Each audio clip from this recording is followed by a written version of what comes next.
ibimenyetso biranga umukobwa w'imyara sibyo cyangwa umugore ko nkuko mari kubibabwira. Hello guys, nenge kuba ikaze kuri GUTYA TV, nongera gushimira buri wese subscribe nutarayikora iki nicyo kiza, ariko wongere urebe nimba waranakanze kunzogera kugira ngo notification umva twihuse cyane zite ziboneka sibyo.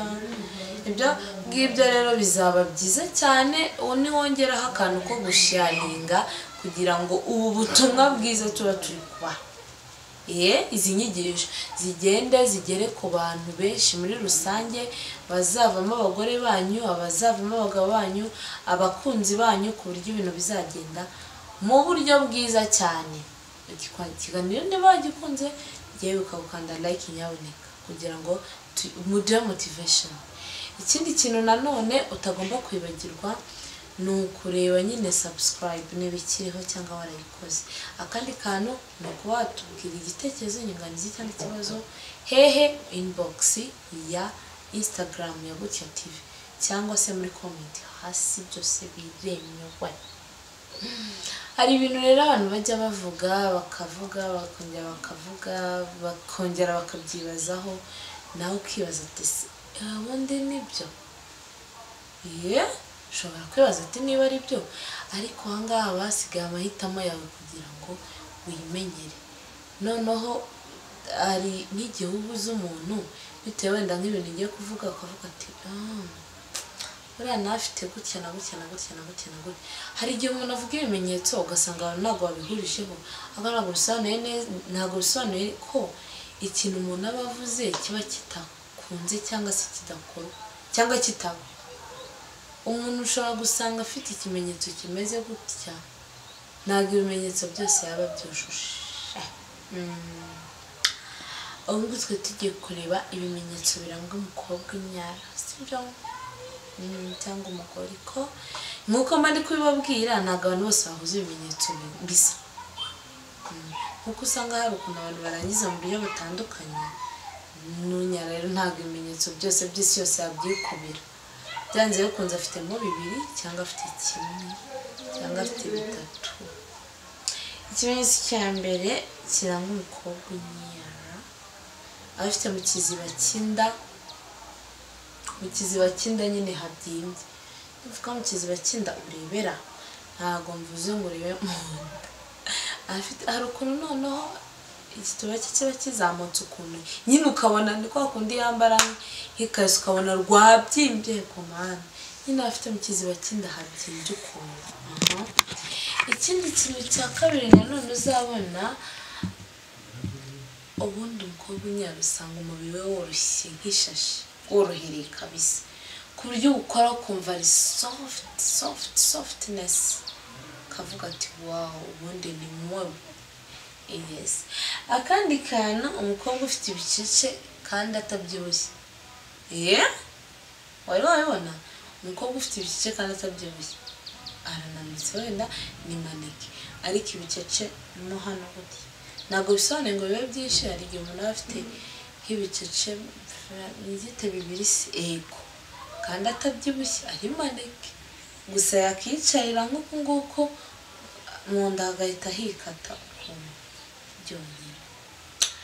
Akandi kantu nanone, hari umukobwa usanga afite ubwoya bwinshi ku mubiri, nko ku maguru se cyangwa gutya ku maboko. Ubwo bwoya bwose wallahi ubwoya nabwo simuba mubizi ko bigira akamaro ku mubiri w'umuntu. Ubwo mukobwa rero uba ufite sinzi umunambwe ngo abantu bafite n'ubwoya ku maguru baba baryoshye. Yesu nyine ngo umukobwa ngo ufite ubwoya ku mubiri we, umubiri we wose ngo abaryoshye byahatari. Noneho iyo bubaye bwinshi ngo abaryoshye biteye n'ubwoba. Hari umuntu wabimbwiye simbizi, ubwo namwe mwabitekerezaho. Uba ufite bwinshi agatekereza nimba koko aryoshye cyangwa se nimba bararonga umukobwa ufite ubwoya bwinshi bahita uvuga ati yari aryoshye cyangwa se ntabwo yari aryoshye. Amaze kubimbwira. Ikindi kintu nanone, umukobwa uhora akonje, bakonje ari ivu. Hari ukuntu abantu bafite umubiri mwiza cyane, niko nabyita, usanga bifitiye ukuntu baba bakonjemo muri bo. ntabwo ari ngombwa yuko ngo babe bagize babashyuhaguzwe buri gihe aba biri cyuye.